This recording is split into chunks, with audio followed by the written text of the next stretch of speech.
Barbados को अब तक के सबसे मजबूत दानव लॉर्ड के रूप में जाना जाता था, जो मानव रूप में एक चलती हुई आपदा था। लेकिन एक पूरी तरह से दुखद मूर्ख की तरह मरने के बाद वह भविष्य में एक बच्चे के रूप में पुनर्जन्म लिया, जिसका नाम आर्ड मीटियोर था, एक शांत नकारात्मक जीवन जीने की उम्मीद में। दुर्भाग्यवश उसकी शक्तियों को यह नहीं पता था कि क्या हो रहा है, क्योंकि वे पूरी तरह से बरकरार आए, जिससे वह पहले दिन से ही एक अत्यधिक शक्तिशाली खतरा बन गया।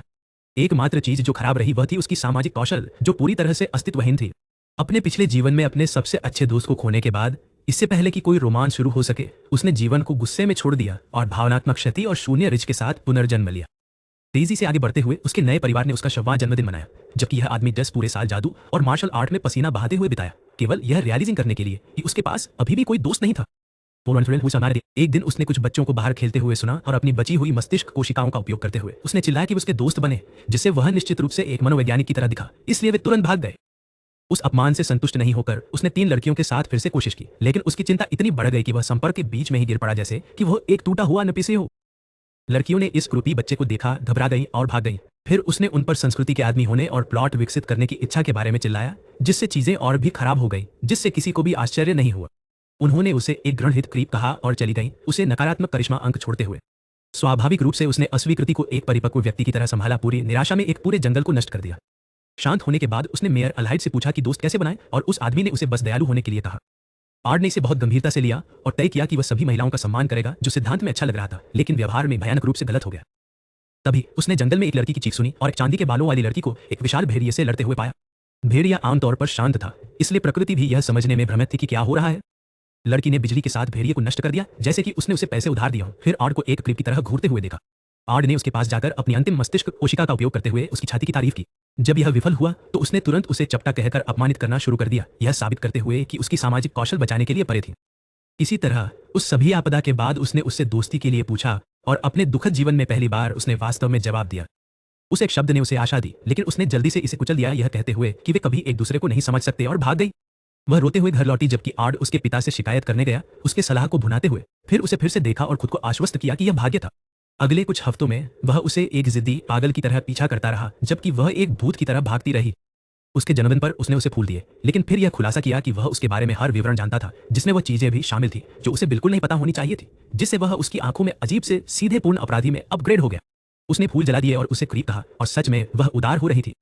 फिर भी यह आदमी हार मानने के लिए एक रात उसने उसे एक भालू को आकस्मिक रूप से बिजली का झटका देते हुए पाया, और किसी भी चीज पर सवाल उठाने के बजाय उसने उसे एक स्वनियुक्त बॉडीगार्ड की तरह घर एस्कॉर्ट करने का फैसला किया।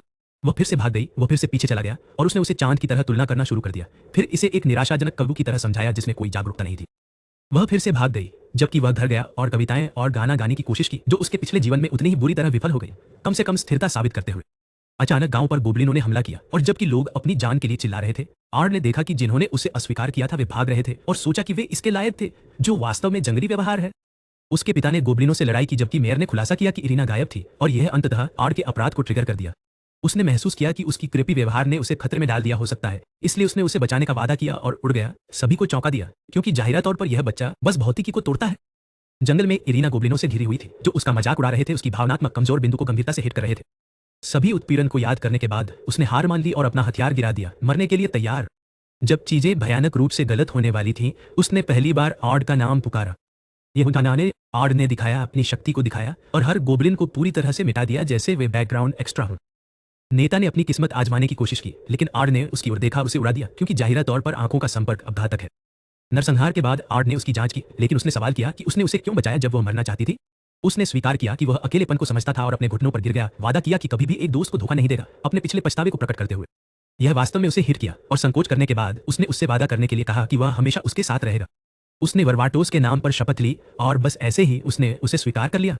कुछ साल बाद आर्ड ने इरीना को अपने कमरे में घुसते हुए देखा, फिर से अराजकता शुरू करते हुए। उसने उसे एक जादू अकादमी में शामिल होने के लिए खींच लिया, और जब वे पहुंचे तो प्रधानाचार्य ने नायकों के बच्चों को देखकर उत्साहित हो गया, जबकि आर्ड आंतरिक रूप से पीड़ित था, क्योंकि उसका बैकग्राउंड कैरेक्टर बनने का सपना तेजी से मर रहा था। उन्होंने शारीरिक परीक्षा को छोड़ दिया, लिखित परीक्षा दी, और जब परिणाम आए तो इरीना ने चार्ट में शीर्ष स्थान प्राप्त किया, जबकि आर्ड को 0 मिला, जो शैक्षणिक अपमान की तरह दिखता था।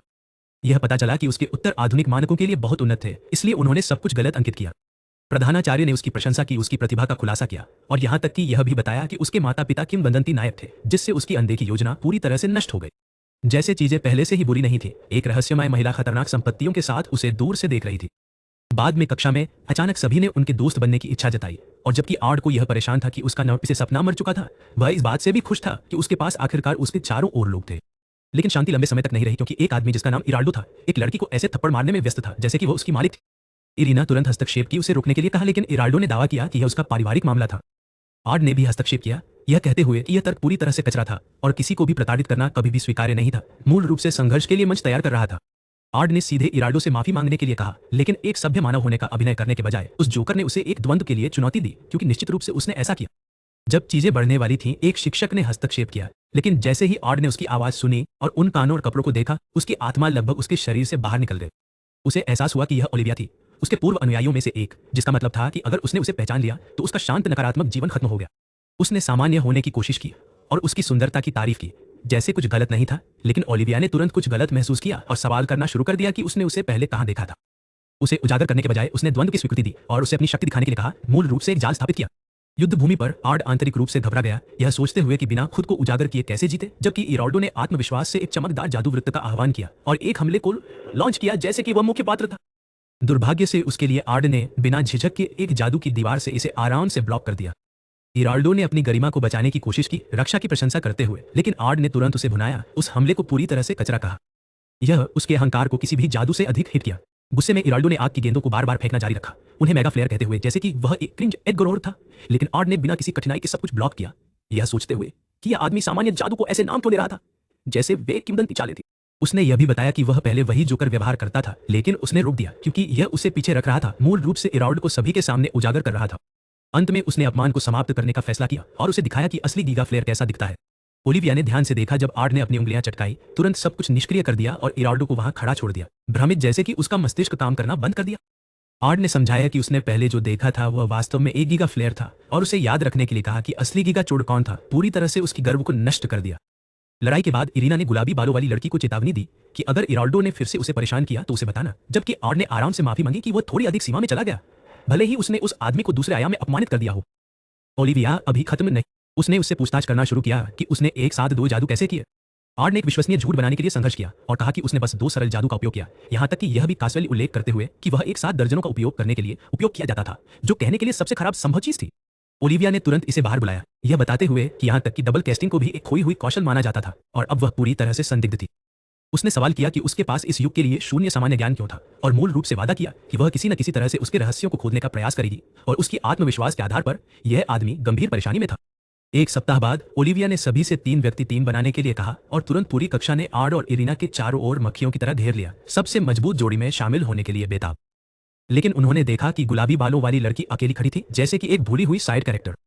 इरीना ने उसे आमंत्रित किया और उसने खुशी खुशी शामिल हो गई, अपने आप को जेन्नी के रूप में पेश करते हुए एक सुकुबस, और पहले के लिए उन्हें धन्यवाद दिया। उनका मिशन सरल था, एक काले भेड़िए का शिकार करना, और जेन्नी ने आत्मविश्वास से अनुमान लगाया कि आर्ड इसे संभालेगा, जो सच में उचित था। जब उन्होंने भेड़ियों का सामना किया, आर्ड ने तुरंत उन्हें राख में जला दिया, पूरी तरह से यह भूलते हुए कि मिशन में उनकी खाल इकट्ठा करने की आवश्यकता थी। यह आदमी वास्तव में अपने आप को नियंत्रित नहीं। जेन्नी ने बेकार होने के लिए माफी मांगी, लेकिन आर्ड ने एक प्रशिक्षक की पेशकश की जो वास्तविक दयालुता का एक दुर्लभ क्षण दिखा रहा था। उसने एक विशेष तकनीक का प्रदर्शन किया जहां उसने दूर से जादू वृत्त बनाए, यह दिखाते हुए कि उसने इसे खुद बनाया और उनसे इसे गुप्त रखने के लिए कहा। लड़कियां प्रभावित हुईं और उसने उन्हें इसे याद करने की। जेन्नी ने इसे आजमाया और वास्तव में सफल रही, तुरंत आत्मविश्वास प्राप्त किया और उसे गले लगाया, जबकि बच्चे बनाने के बारे में पूरी तरह से ट्रैक से बाहर हो गई, जिससे इरीना और भी अधिक भ्रमित हो गई। चीजें और भी अजीब होने से पहले आर्ड सीधे एक जाल के गड्ढे में गिर गया, जैसे कि वह एक मूर्ख था, उन्हें एक भूल भुलैया में खींचते हुए जो एक मिनोटोर का क्षेत्र निकला।